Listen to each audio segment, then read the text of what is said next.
Ooh, boy, I've been waiting on this I hear the Birdman rub hands. character.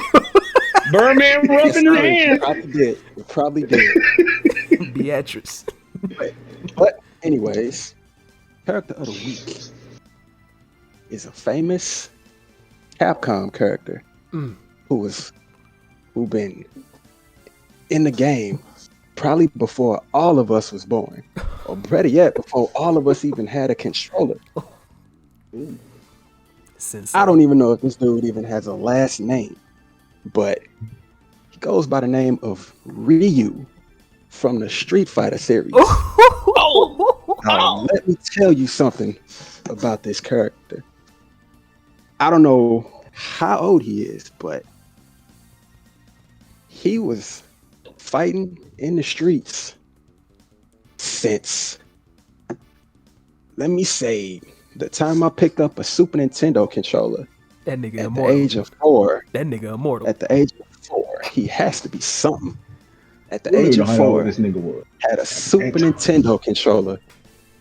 First character I picked was him, just because of the way he looked. I was like, yeah, you know. Just had that look on his face like, yeah, you know, I'm one of the best in the game, right? Go ahead, pick him. But tell you a little backstory on this guy.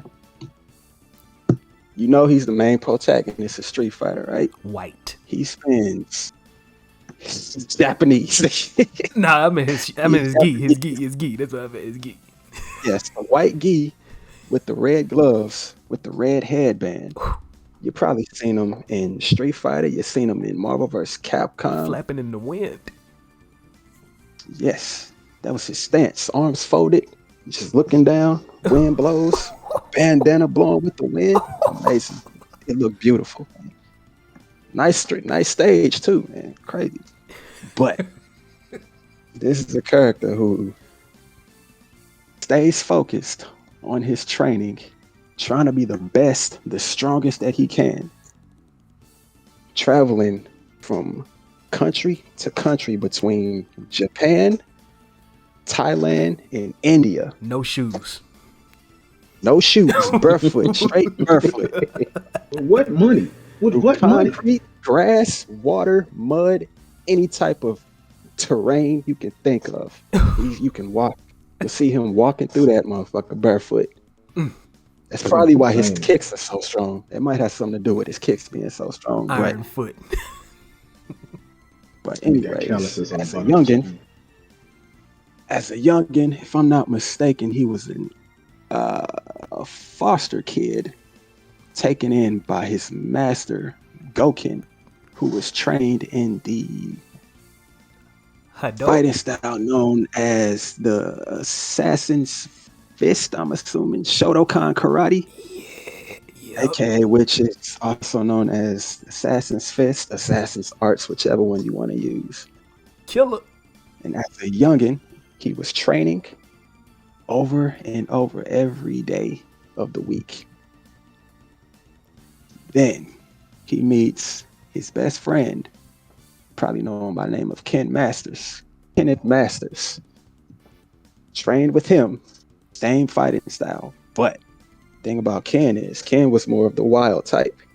He wasn't reserved like Ryu was.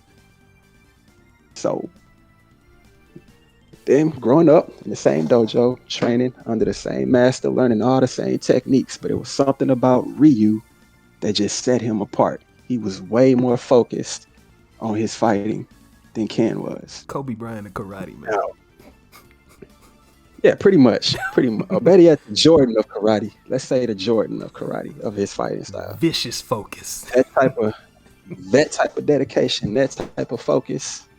Yes. Now, fast forward. There was a series called Street Fighter Alpha. Where this was like, I'd say the beginning of his like travels. And he runs into some guy named Akuma, right? Or Goki in Japanese, if you want to go by that. Goki sees him like, dude, you need to cut the shit and like use the real version of your fighting style. Basically called the Satsui no Hado, which is the evil part of their fighting style. This is deep. The evil energy. Now, if you ever look at Akuma, you know his ki is kind of like purple, right? His eyes. That's the evil part. Yeah, his eyes, it's all purple, right? But then Ryu, his is pretty like basic. It's like blue or white or something like that. But throughout all of the Alpha series, that's pretty much his whole story. Him and Akuma just like going at it over and over. And there were a couple times where the Satsui no Hado took Ryu over and forced him into this whole crazy version of himself where he just nothing but murderous intent. He was like no remorse, like a no Akuma Jr. weakness, none of that. Almost like a Pretty Akuma much. Jr. Yes, pretty much.